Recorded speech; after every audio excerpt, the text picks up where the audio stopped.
Welcome back to Meg's Mysteries. This one is called Noises in the Night. Noises in the night.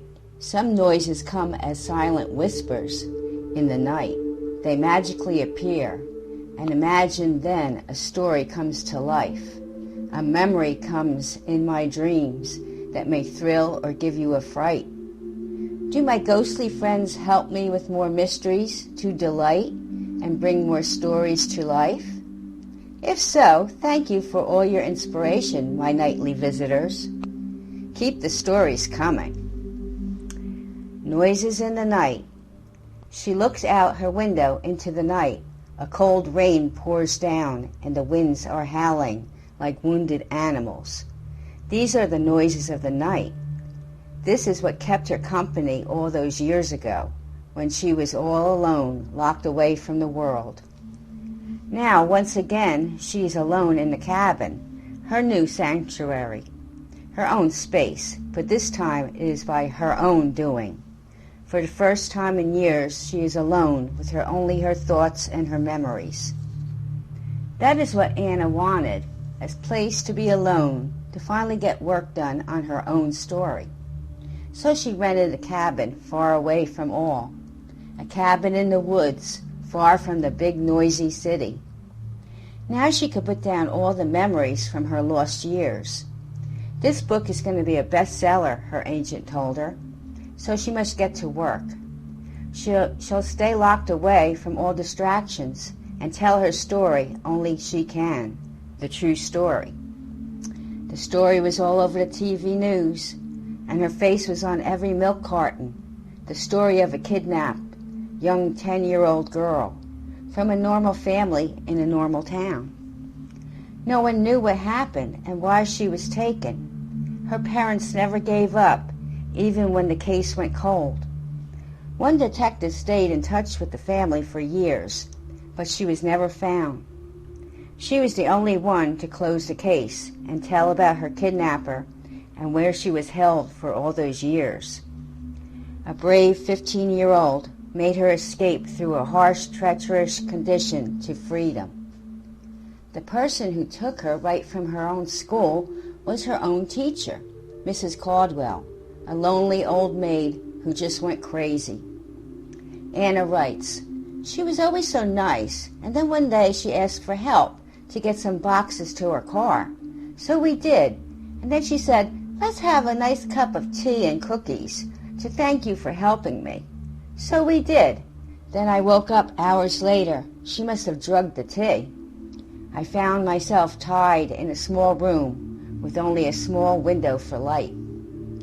I later found out it was far away from the town and in a wooded area.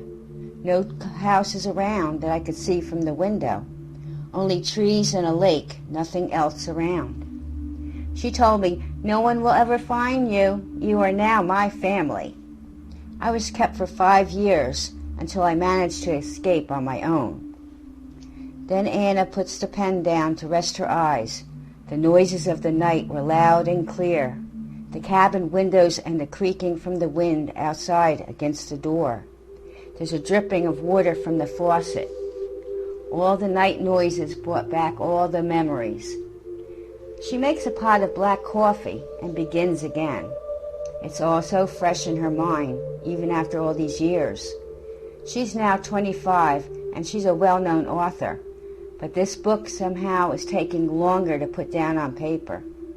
Her story of survival and the lost years. Now Anna gets back to her writing. "Miss Caldwell is treating me like her own little girl and keeps calling me April. I know she knows who I am, but I play along with her. I'm so afraid, and she's acting so crazy. After months locked away in a small room, she finally lets me out in the rest of the house. Looks like a country home.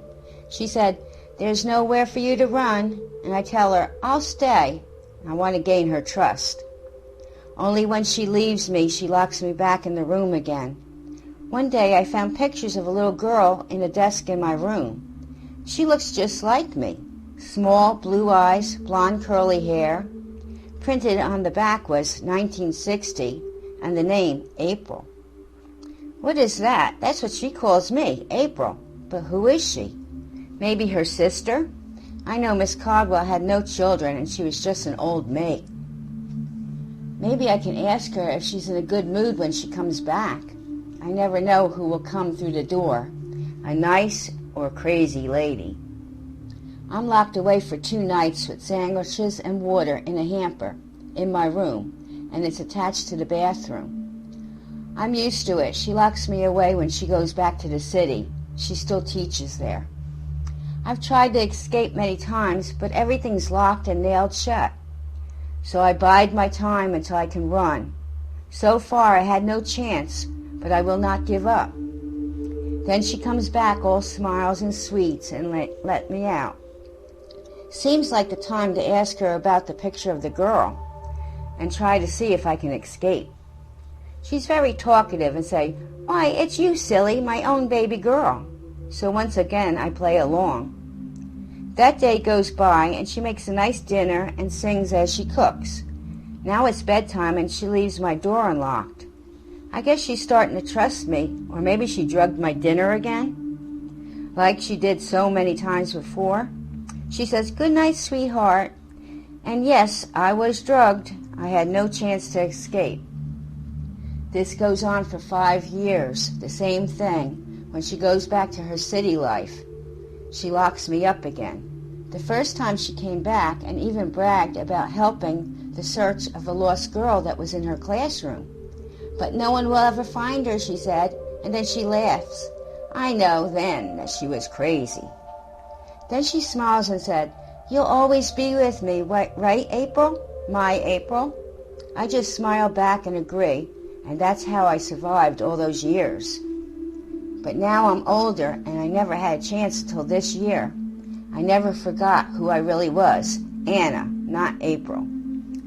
She did treat me good, new clothes, books, but no TV or radio allowed, nothing from the outside world. Now it's my birthday. Really, it's April and my birthday, born on the same day. I'm now 15. She says, "You're growing up now," and she gives me things a 15-year-old girl needs, but no freedom or contact with the outside world. Only what she tells me. I'm still her prisoner. She's getting old now. She took me when she was in her 50s and said she'll retire someday and we'll be together all the time. One time she did let me out and told me, "You'll never leave me." She left for the city and I was free to explore on my own the rest of the house. Upstairs in her room, I found many pictures of April and a diary in her own words, and I found out what happened. "My baby is gone. April is no more." What did that mean? I went back to my room, and in an old wooden chest that was locked, I had never had a chance to open it, but now I broke the lock and found a horrible sight. Bloody scratch marks and carved-in wooden names in the wood.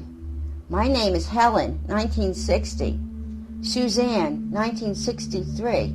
Lisa, 1964. All saying, "I have been bad." What was she doing with those other girls, and where are they? What did they do to be locked away? Maybe they tried to escape? The scratches from their own blood and hands, and they left their names for someone else to find.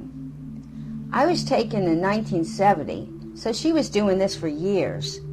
The last picture of April dated 1960. She must have died then, and Miss Caldwell, I had to call her Mama, she must have tried to bring April back to life with these poor girls. I'm the only one that survived. I hurried and made a plan to finally get away. The next day, a Saturday, she came back. I made believe I was happy to see her. I said, "Welcome home. I made some nice tea and cookies." I found her stash of drugs she was using on me up in her bedroom and gave her a taste of her own medicine. She said, "Oh, that will be lovely, April. You're so good to me. I am tired, and tea would be great." Smiling as she sipped her tea, it didn't take long and she was out cold. Now was my chance. I took her keys and I was finally free.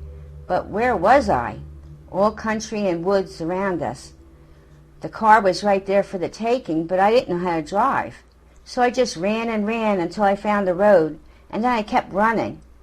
No cars or people about, so I just kept going. Finally, a truck with a farmer from a nearby farm stopped. He said, "This is no place for you to be, my dear." I cried with joy and told him all about my kidnapping and who I was. He took me to the police station. I was brought home to my family, who never gave up the search. The police went to find the house and Mrs. Caldwell. But it was too late. She had woke up and knew what happened. She knew I left and would tell it all. She took all the drugs and killed herself. A note said, "I can't live without my April." The search of the property found the bodies of the poor dead girls before me, all the same age as I was when she kidnapped me. 10 years old. I was the only one to survive her crazy scheme to bring back her April. Later it was found that she had a baby girl named April that died at the age of 10. Sad for her, but sadder for the other girls who she took, and for the families that she murdered them. I was the only one to tell the story because it was my story too. So I dedicate this book to them. Now the book will be finished. The noises of the night that kept me company when I was alone, locked away, are now silent, like the memories of my lost years. Finally at peace for myself and the poor little girls before me. The noises of the night finally quiet and at peace. I hope you like this one. Come back for more mystery with Meg's Mysteries. Until next time.